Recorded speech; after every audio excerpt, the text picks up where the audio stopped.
meus irmãos, é uma satisfação estar falando a vocês novamente aqui através do YouTube.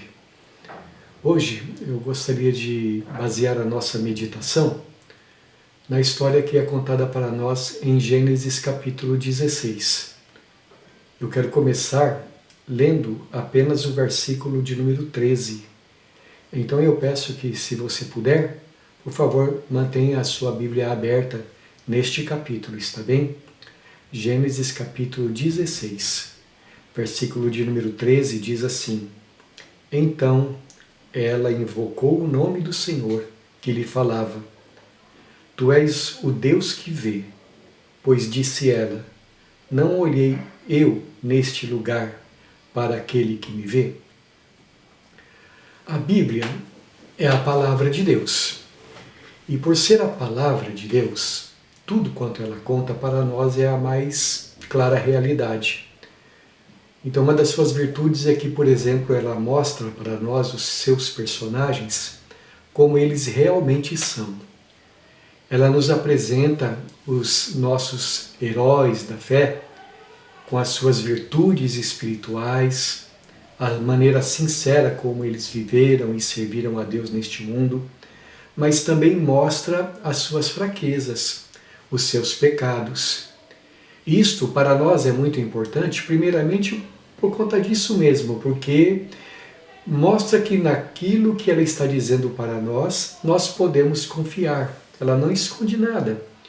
Por outro lado, é importante para nós também, porque as falhas dos nossos antepassados na fé mostram para nós que os crentes no Senhor não são pessoas perfeitas, não são pessoas que viveram acima de nós, como que numa estratosfera espiritual, impecáveis. Ao contrário, eram pessoas semelhantes a nós, sujeitas às mesmas fraquezas, sujeitas a cometerem os mesmos pecados, mas ainda assim eram pessoas amadas de Deus, povo escolhido do Senhor, a quem Ele mostrava a sua bondade.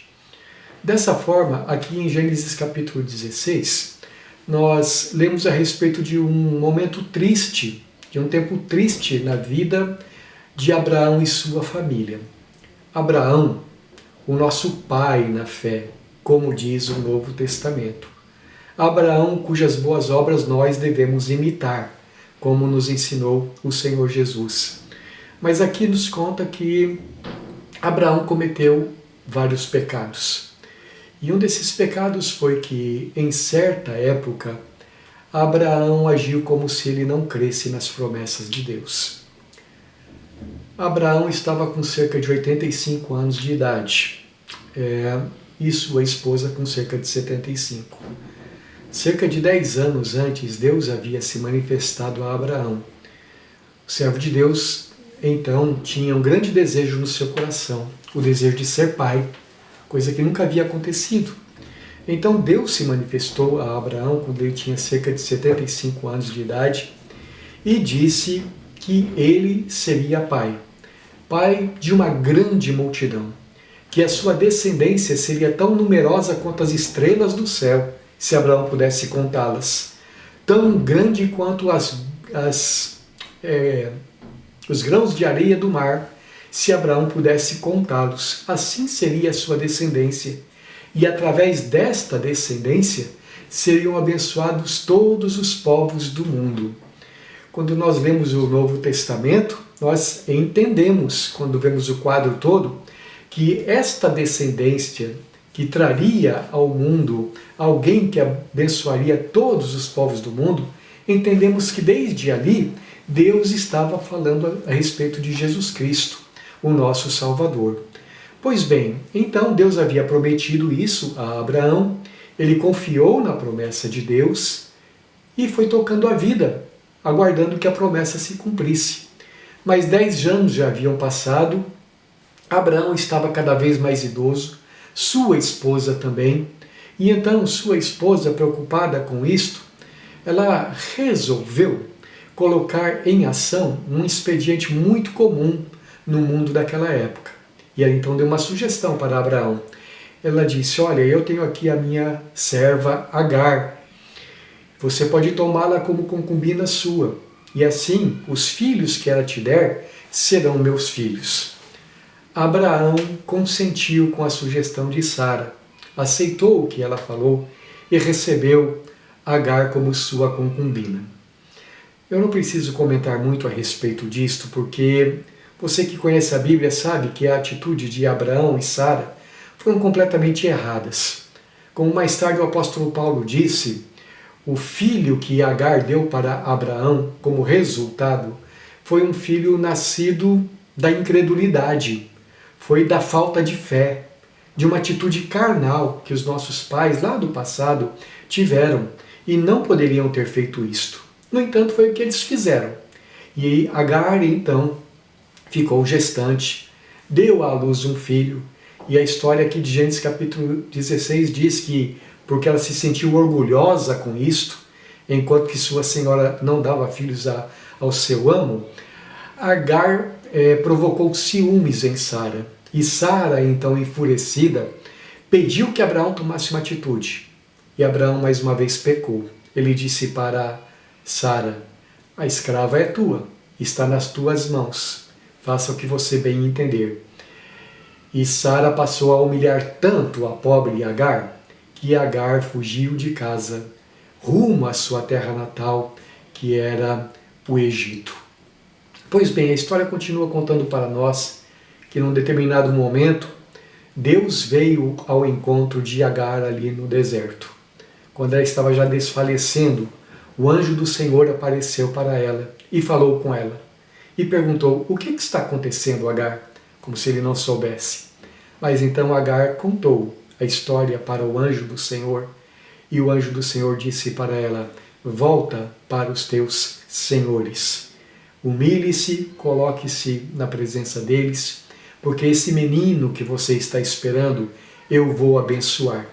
Ele vai ser um homem valente, ele vai ser um poderoso guerreiro e vai ser um homem de vitória. Então, Agar, diante dessa revelação de Deus para ela, fez esta exclamação, a respeito da qual nós lemos aqui: tu és o Deus que vê. Porque disse ela: não olhei eu neste lugar o Deus que me vê, ao Deus que falou comigo. E depois então ela colocou o nome do seu filho de Ismael, que significa Deus é aquele que vê. Queridos, com base nessa maravilhosa história que a Bíblia nos conta aqui, eu desejo meditar com vocês a respeito do nosso Deus. Existem 3 coisas que eu gostaria de destacar. Primeiro, o conteúdo, o significado desta frase maravilhosa, ou melhor, deste nome que Agar descobriu que há em Deus. Ismael, ele é o Deus que vê. Este é o grande nome do Senhor revelado nessa história. E eu quero destacar um detalhe muito importante aqui. É que no versículo de número 13, que nós já temos lido, o texto bíblico fala o outro nome do Senhor, o Senhor, que lá no texto hebraico é Jeová ou Iavé, que é o nome do Deus da aliança, o nome pelo qual o Senhor se revela nas Escrituras Sagradas. Agora, no versículo 7 aqui do texto, no versículo 9, no versículo de número 10 também, ele é chamado o anjo do Senhor. Em João, capítulo de número 1, versículo 18, o apóstolo diz para nós que Deus ninguém nunca viu, mas o Filho unigênito, referindo-se a Jesus, que está no seio do Pai, é quem o revelou. Então quer dizer, se você quer ver a Deus, você só verá Deus na face do Senhor Jesus. A Trindade Santa ninguém pode ver. Mas aqui no nosso texto diz que esta pessoa que estava falando com Agar ali no deserto, que é chamada o anjo do Senhor, está também relacionada ou descrita no versículo 13 como o Senhor.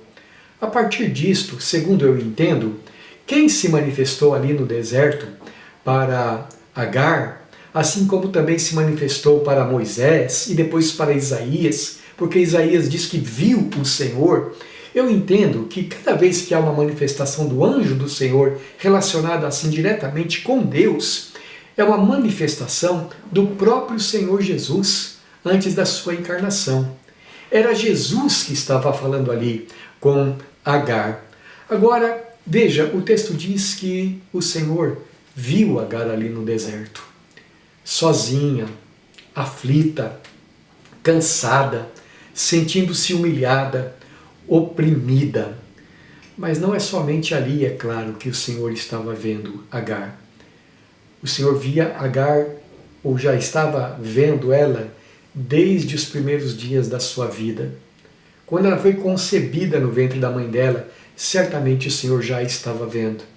Viu toda a sua peregrinação, a maneira como ela tornou-se serva de Abraão e Sara, viu o seu trabalho diário por tantos anos e viu também a sua humilhação, viu como ela estava sendo perseguida, viu também como ela se sentiu vaidosa, viu os pecados todos de Agar e viu quando ela estava fugindo de casa, assim como agora via ela naquela condição de tanta dificuldade. E por isso ela chegou a esta maravilhosa descoberta: o Senhor me vê. Sim, meus irmãos, esta é uma verdade maravilhosa. O Senhor nos vê. Vê tudo na nossa vida. Não existe nada em nossa vida, nada que haja em nós que não esteja patente, que não esteja descoberta aos olhos do Senhor. É claro que isto não é uma verdade maravilhosa para aqueles que não amam a Deus. É claro que isto não é uma verdade maravilhosa para aqueles que fazem coisas erradas, falam coisas erradas, vivem uma vida errada e, como diz o escritor, como diz o apóstolo João, amam mais as trevas do que a luz. Andar na luz da presença de Deus para essas pessoas não traz consolo nenhum para o coração, não traz fortalecimento algum, ao contrário, traz a sensação de uma consciência atormentada, um terrível incômodo que mesmo que eles não queiram admitir, quando deitam para descansar e colocam as mãos atrás da cabeça para pensar um pouco na vida, percebem que seus caminhos são errados e não querem comparecer perante a presença de Deus. Mas para aqueles que, embora sendo pecadores, reconhecem os seus pecados, buscam a Deus em Jesus Cristo, buscam uma vida de fé, é claro que para os crentes no Senhor, esta é uma verdade consoladora, fortalecedora, maravilhosa. Como disse o profeta Ezequiel, Ezequiel capítulo 11, versículo 5, diz assim: ó casa de Israel, quanto às coisas que vos surgem à mente, eu as conheço, diz o Senhor.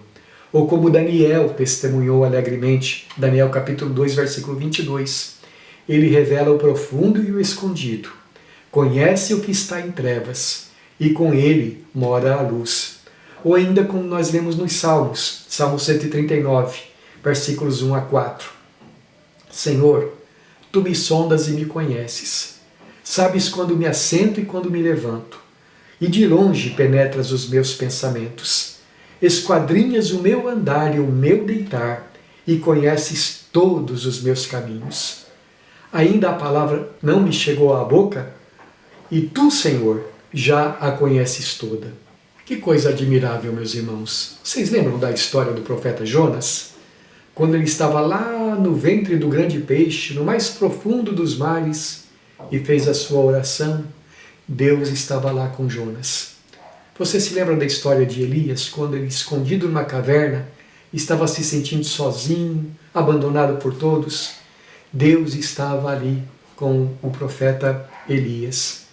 Quando você está se sentindo sozinho no seu quarto, ou quando você está se sentindo sozinho no meio de uma grande multidão, aquele que conhece todas as coisas, conhece os seus pensamentos, conhece o seu coração, conhece as coisas que você vai dizer e as coisas que você quis e não falou, conhece tudo, todos os teus momentos. Ele vê quando você está feliz, quando você está alegre, sentindo-se mais do que vencedor. e Ele também te vê quando está triste, desolado, sentindo-se o pior dos pecadores. Ele vê quando você está se sentindo acovardado, amedrontado diante das situações. Ele vê tudo na tua vida, vê os teus bons e maus sentimentos, vê as tuas virtudes e os teus defeitos. Deus é aquele que te vê. E como eu disse, isso consola o nosso coração. Isto nos fortalece os caminhos. Eu quero lembrar de Arthur Pine, que quando ele estava falando a respeito de Jó sendo julgado pelos seus amigos e dizendo que, e ouvindo que estava sofrendo por causa dos seus próprios pecados, Jó teve a consciência tranquila para poder dizer assim: Deus conhece o meu caminho. Vocês podem me julgar, vocês podem dizer que eu estou vivendo em pecado, mas embora vocês não entendam o que esteja acontecendo, e eu próprio não esteja, Deus conhece o meu caminho e Deus sabe todas as coisas. Da mesma forma, meus irmãos, nós podemos dizer como o salmista falou: Deus conhece a nossa estrutura, sabe que somos pó. E como um pai se compadece dos seus filhos, ele se compadece das nossas fraquezas. A segunda verdade que eu gostaria de destacar, que vemos nesse texto, é que o Senhor Deus não somente vê as nossas aflições, mas também Deus vem ao encontro daquele que está aflito, daquele que se sente oprimido diante das dificuldades da vida. Não foi à toa que ele disse: Vinde a mim os que estáis cansados e oprimidos, e eu vos aliviarei. Tomai sobre vós o meu jugo. Aprendei de mim, que sou manso e humilde de coração. Quando Deus veio a esse mundo na pessoa de Jesus, Ele veio ao encontro dos oprimidos. E o Senhor não ficou somente então a observar as dificuldades de Agar, mas Ele vem ao encontro dela, Ele ouve as queixas dela, Ele a consola, Ele fala ao coração dela, Ele a abençoa. Veja, então, Ele não é somente o Deus que vê, Ele é o Deus que age, não em favor de todos, mas em favor dos humildes.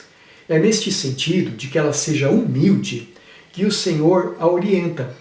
No versículo 9, nós lemos assim: Então lhe disse o anjo do Senhor: Volta para a tua senhora e humilha-te em suas mãos.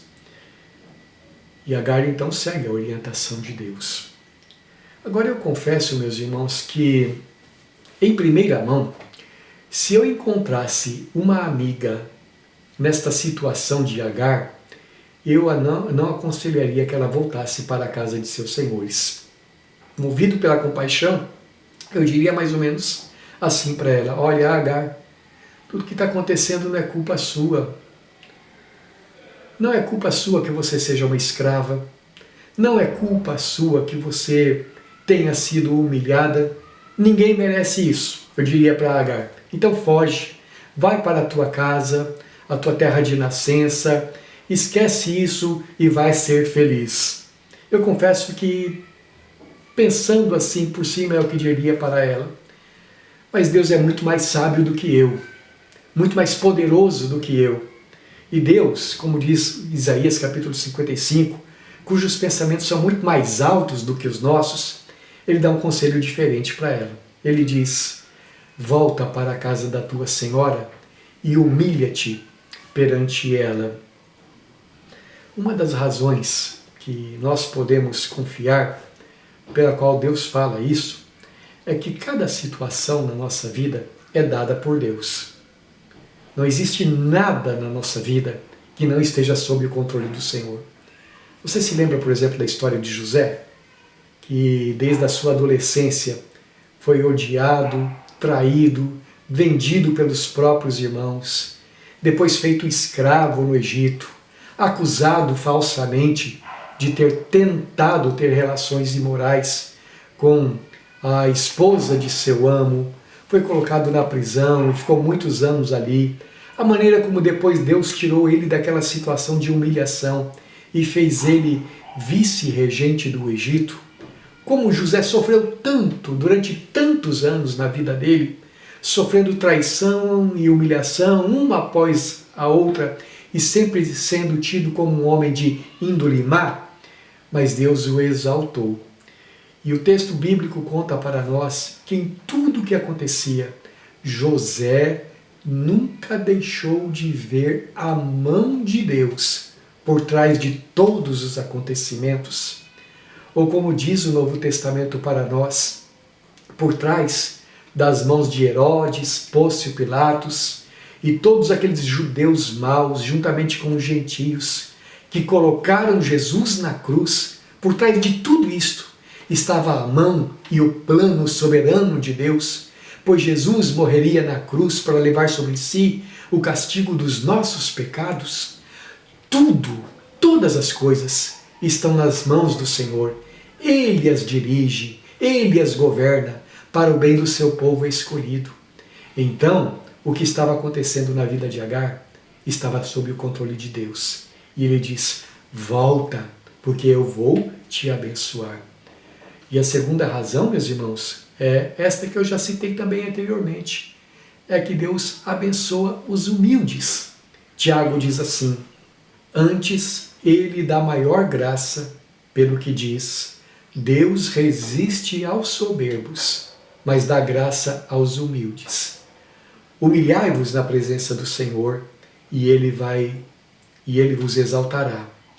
Tiago está ecoando as palavras de Jesus, pois o nosso Senhor anteriormente havia ensinado que aquele que se exalta será humilhado, e aquele que se humilha será exaltado. Deus é o Deus que vê. Deus é o Deus que vem ao encontro dos humildes. Mas em terceiro lugar, eu quero citar, Deus vem ao encontro dos humildes para abençoá-los. Voltando ao texto de Gênesis capítulo 16, versículos 10 a 12, eu quero ler agora. Disse-lhe mais o anjo do Senhor, multiplicarei sobremodo a tua descendência, de maneira que por numerosa não será contada.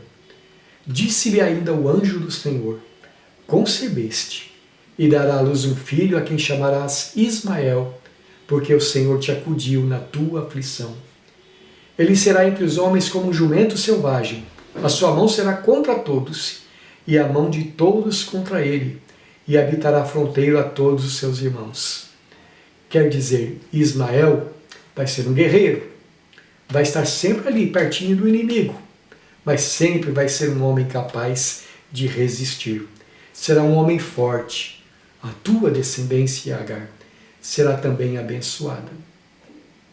Mas veja, a mesma bênção que viria para Agar, nós precisamos dizer que não soaria da mesma forma para Abraão e Sara. Porque os ismaelitas, de quem os árabes atuais, ou muitos deles, reivindicam a sua ascendência, dão muita dor de cabeça para o povo de Israel até os dias de hoje, não é? Isso acontece por causa do pecado de Abraão e Sara lá atrás, que permanece, as consequências permanecem até os dias de hoje. E isso, meus irmãos, deve ser um alerta para nós, para todos nós. A incredulidade de Sara, a insensibilidade de Abraão, primeiramente anuindo ao conselho de Sara, depois deixando Sara fazendo o que quisesse, também a humilhação de Agar, tudo isso não ficou gratuito. Porque veja, mais uma vez diz o Senhor, e agora eu quero citar Jeremias capítulo 17, versículos 9 e 10.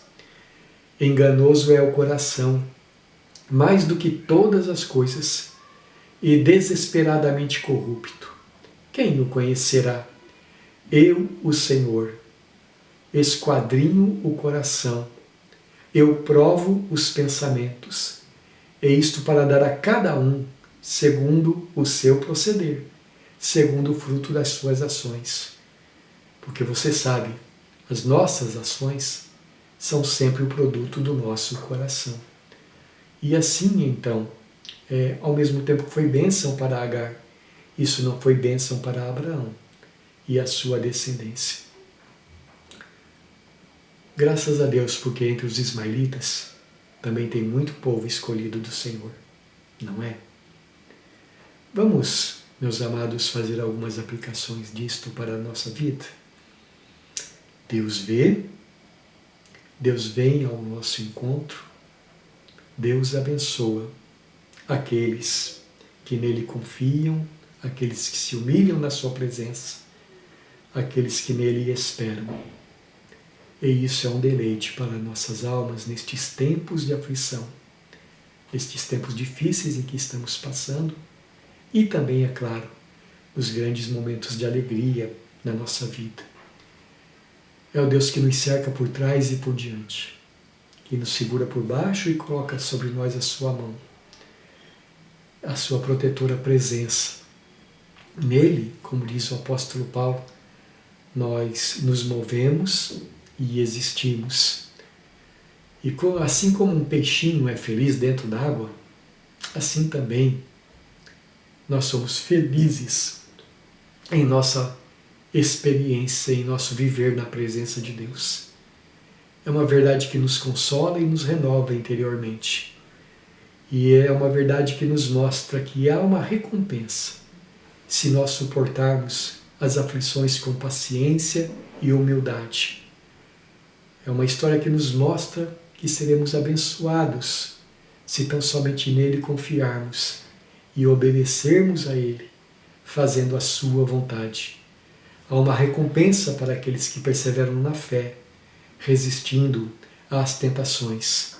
Há uma recompensa para aqueles que confiam, que amam e que obedecem a sua palavra. Aqueles que, por amor a ele, vivem conforme ele, uma vez que fomos criados à sua imagem e semelhança.